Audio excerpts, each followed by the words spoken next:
Hello there guys, welcome back to my YouTube channel, and today we're going to make this quick, easy, basic custard filling or pastry cream which you can use into your cakes or confectionaries.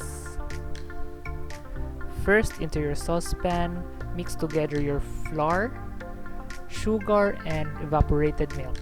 The quantity of the ingredients are listed in the description box.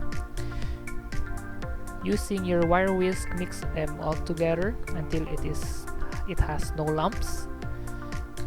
And into your stovetop in low heat, mix together all of the ingredients until it is full and thick, around 30 minutes. Here around 15 minutes of mixing. Here is around 20 minutes of mixing. Make sure to avoid burning the custard. Here is around 25 minutes. And continue mixing until you achieve this thick consistency of the custard around 30 minutes. So there you have it guys, easy quick custard. Make sure to cool it down before using, and if there any clarification, please leave a comment, and see you next time in our future YouTube recipe videos. Thank you for watching.